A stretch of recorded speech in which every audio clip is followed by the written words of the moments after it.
Welcome to Healing Your Families, where we cover 6 areas of health for families: emotional, financial, mental, physical, social, and spiritual. And I have a guest today, Mary Elaine Petrucci, and she is the founder of Phoenix Rising Life Institute. She's a transformational coach dealing with mind-body techniques and hypnosis training. Mary, welcome. Thank you so much, Emmalou. It's a pleasure to be here on your show. Thank you for the invitation. Now, I understand you've just recently taken quite the transition in your business and in your life. Can you tell us about it? Certainly. I started working with caregivers initially about 2.5 years ago. I had a fantastic experience working with 3 conferences and summits where I had speakers who spoke about different topics related to what would be important to caregivers. And I found that even though I had the experience as a caregiver for both my parents, I somehow was finding it a challenge to offer programs to caregivers. I did seminars, a weekly masterclass on Wednesday from 12 to 1 Mountain Standard Time, where I talked about subjects such as stress, overwhelm, lack of resources, financial concerns, just communication skills, and boundaries. And even though I had asked my Facebook group, what topics they wanted, they never gave me any specific information about how I could best help them. So I ran these 7 programs alternating and ran them about 3 or 4 times, and then realized that I needed to step back and really determine what was really working for caregivers. I had spoken with several other people who are in the caregiving space, and they said they had a challenge as well reaching the caregivers. And I think part of that is that A, they don't identify as a caregiver if they're in the sandwich generation, or B, they're so stressed and overwhelmed and burnt out that they don't have the wherewithal to look for resources that could help them. So quite by accident, I was asked by my mentor to send in this questionnaire about our quantum why. And we had to explain 3 life events that had happened to us where we felt, disenfranchised, isolated, just all those emotions that you feel when you go through a major life event.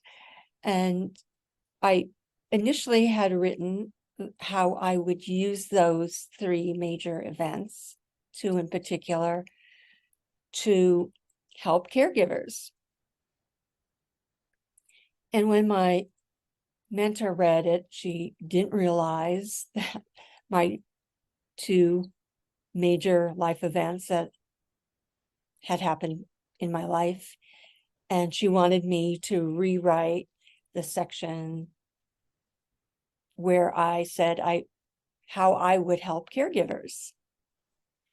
And given my family legacy and history, my grandparents were striking in the coal fields in southern Colorado, and they were moved out of company housing into a tent colony in September of 1913. And by, I think, the end of February, beginning of March, my grandparents' oldest son became sick, and the company operators refused to allow my grandmother to take a train 14 miles to get medical care, and that child passed away. In the meantime, the governor sent in the Colorado militia without declaring martial law. He sent in the Brink security, and then I would imagine what other people might have been down there enforcing what Rockefeller and Mackenzie King of Canada company, basically. So long story short, the day after Greek Easter, some officials came in and were asking for a specific miner that everybody at Ludlow knew never existed down there. And we don't know who fired the first shot, but there ended up being a conflict between the Brink security, the Colorado militia, and the miners. And some of the miners and their families and children were going up into an arroyo into the San Juan Mountains. And my grandmother and her remaining 3 children went into a pit behind their tent with other women and children. And my grandmother and another woman were the only 2 that walked out of that pit alive. And amazingly enough, my grandmother went on a speaking tour with Mother Jones, who was one of the strike organizers, 2 other women from Ludlow, and a judge from Denver who worked with orphans from whose parents were, were miners, and they were killed in the mines. And so they went on a speaking tour to Chicago, New York, and Washington, D.C. So I do have my grandmother's record and testimony before the committee, Senate committee. So rewriting it still in the framework of caregivers, I said, well, rising from the ashes, which makes sense for my family history. And my mentor said, no, it has nothing to do with my family history. And that was the whole reason why I was working with caregivers, is to eventually have a family foundation to help caregivers and those without health care. And it just started, I guess, this unfolding of a new perspective, a new way to help people. And so I will share briefly the 2 of the major events that occurred in my life and how rising from the ashes and losing your voice occurred in my life. So one of them was the death of my brother at age 15. I was 14 months older. He was working for a friend of ours who liked to go fishing quite frequently. So my father, as a electrician, gave my brother this electrical rod that you plug in from the outside of the house, and you put it in the ground and the night crawlers come up. My father showed him how to use it correctly with shoes and gloves. In addition, both my brother and I went on service calls with my father, so we knew how dangerous electricity could be. What happened is we went for an orthodontist appointment early in the morning. We shopped around downtown Denver, and then around noon, it was getting quite warm, and my brother wanted to go swimming at a friend's house. And we could only swim there if one of the family or the couple were at home. And the man was home sleeping because he worked the graveyard shift. So we went over, put the dogs in the house because they were bothering us around the swimming pool. And my brother was cleaning pool filters by the back door when I left, and I left early because I had to work that night. And apparently, I guess my brother had put the electrical rod in the wet ground where he had been cleaning pool filters, because the electrical cord for the rod was very short, and the electrical box for the house was right next to the back door. So apparently he wasn't found until the woman came home from work. And then that just started this snowball effect. And for me, it was totally unexpected, as you can imagine. I didn't blame anyone. Dad showed him how to use it. And in fact, I could have been killed myself if I had been there with him, because it's house current. So it holds you, it grabs you. You can't let go, you can't scream, you can't do anything. So if I had been there and attempted to help him, I could have been killed as well. So it was just, my parents came to get me at work. My father came to get me at work. They included me in all the funeral arrangements.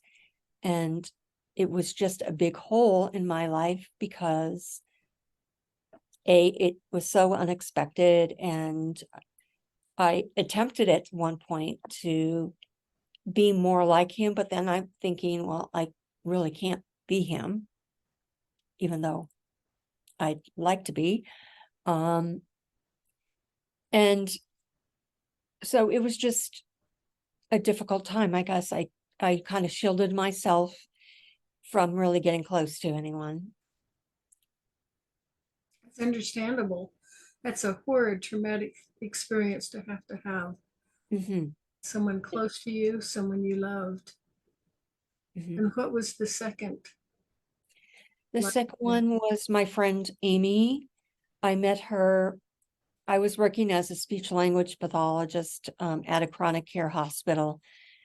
And Amy was a recreational therapist there. And she was just so amazing, because she was always there on the wards, in the lounge areas, bringing in coffee and cookies and all this, and making sure that she could bring in bands for the residents of the chronic care hospital. She took them out shopping. She did everything for them. And it was, I just admired her so much. And we became friends. And she was married with a 2-year-old and a 4-year-old, and she lived on a busy street. And she and her next door neighbor went walking one night with their dog, with Amy's dog, and the road curved around like this. And I guess the neighbor and Amy crossed where the curve was in the road, and the neighbor got on the sidewalk. However, I don't know what really happened, if Amy went to get the dog or what, but there was a van that came around the corner and hit her. And she was air flighted to a Boston City hospital. So I really, even to this day, don't know if she died, en route or at the hospital. But it was really devastating to me, because to see this very vibrant young woman with a 2-year-old and a 4-year-old being, killed with, so suddenly, was just another way for me to kind of move back into myself and focus on work more, and not really be as present as I could have been with friends, because I just didn't want to get hurt anymore.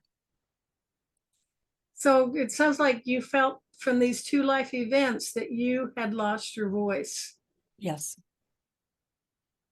And what events led to helping you find it again? Well, great question. My business coach at the time had studied with Dr. Kim Redman, and he for my first conference in December of 2021, he made the recommendation that I invite Dr. Kim Redmond to be a speaker to talk about mindset at my conference. And it was a real challenge for her because she had just lost like her father during that early September when we had planned her interview. And I told my business coach, I said, if she is unable to speak, I totally understand. You know, I've lost a parent and I know exactly what she's going through. So I would understand. And she indeed speak, and I did interview her. And I guess around January, February, my business coach and I guess Dr. Kim, they both know each other because my business coach trained under Dr. Kim, decided that I needed some transformational work myself. So I started doing the practitioner course at the end of February, beginning of March of last year. I did the practitioner course in early June, and I did the trainer's training program, I guess, mid-July through mid-August. And I really decided to take the trainer's training course where that would give me the ability to be an institute head and a trainer in 42 countries. And I did that mostly because there was a speaking portion to this training. And I really wanted to know how to speak well, because I had been invited to speak as one of the speakers at the National Caregivers Conference last October. And I wanted to be sure that I was at like the top of my game. And I really utilized those skills when I gave that presentation. So it was just really brilliant that everything kind of fell in place. And then in December, I took the hypnosis trainer's training, and I'm also a trainer and institute head for hypnosis in 42 countries.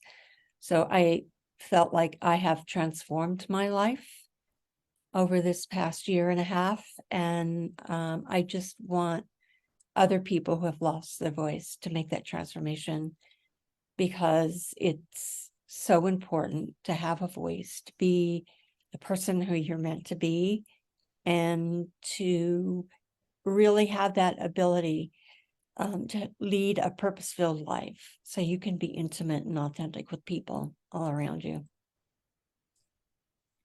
So, how would you say your life is different now compared to before you went through this transformation? That's a great question. The change has really been remarkable. It's I've looked at changing my reaction to different negative emotions, changing a lot of my limiting beliefs, looking at strategies that didn't work for me anymore, and was really sabotaging my life and my career. Looking at the things that I valued in terms of career or family and relationships, and noticing that there were pieces that were down too far in my values list for those different areas, or they weren't even there at all. So making sure that the critical pieces were in place for me to be more successful. So, you benefited from this transformation, and now you want to give back and share this with others. Oh, definitely. It has been life-changing, and I'm still going through that process. And I mean, it's never ending. However, I love the tools because they work with your unconscious mind, and they also give you the opportunity to work from the inside out, Whereas like things like cognitive behavioral therapy or dialectical behavioral therapy start from the outside in. Oh, I know exactly what you mean. Yeah. It makes that difference. A lot Mhm. of, being aware of our subconscious and what we internalize. So tell me about the services that you'll be offering. And I understand this is in progress. This is just, you're just Yeah. at the very beginning, Mhm. but share what you can. Sure. I have different programs that I'd like to offer, and because of my background in speech language pathology, I would like to add some more of the voice, so-called voice, components to it from both a speech pathology point of view and that from the training that I experienced at trainers training last summer. I also would like to incorporate some of the foundational pieces. There is a voice program for patients with Parkinson's, and I've used parts of that as well in the past with adults who had Parkinson's. So I like to take that combination and have it either as a standalone program so that we can look at initially doing some voice work and then adding in the pieces that the person would need if they wanted to speak in on a live stage or a virtual stage. So I'm adding those components. I'm also I have like an introductory self-hypnosis program where, people can look at experience hypnosis and then decide if they would like to move on into something like self-hypnosis or becoming a coach or add to their coaching business so that they can work with people with any motivational issues, smoking cessation, weight optimization, and pain with a doctor's order. And once they take a open book written test, then they can be certified and designated in 42 countries for those 4 components. So I can do the training, each of those practitioner and master practitioner programs. I can start with like just helping people with their emotions, limiting beliefs, and then adding resource anchors for them so that they can have a way to kind of settle themselves and find like that peace and that anchor that will get them through a really difficult time. And then it can move into another program where they do more of the mind body work and hypnosis training. And then I'm adding in some like introductory voice techniques. And another package would be to help them actually learn all about the different mind body techniques that are available as well, and then have like this voice program attached to it. So it's just a work in progress, and I'm so excited to be able to use my background as a speech language pathologist in with these incredible tools, because if you think about it, we're walking around in trance 96% of our day, every day. And why not use your unconscious mind to help you achieve the life that you want? I think it's just incredible. It's a grossly unrecognized and Yes, unappreciated asset that we have. definitely. I think it's I've just seen so much growth in myself, and I've seen it with clients, and I just see that it's just so powerful because you're using your own unconscious mind to help you find the resources within yourself so that you can become that whole person and that person that you were designed to be. So will your services, will they be online classes, working in person, remotely, or all of the above? all of the above. I can do individual work with people. I can also do them with the self-hypnosis and the 2.5 day certification program. It's really, I can work in groups. So, so it just really depends on the person. They can start with something one-on-one, or they can start in a group and move to one-on-one. It really is up to the person and what they feel is going to be have the most impact in their life. Okay.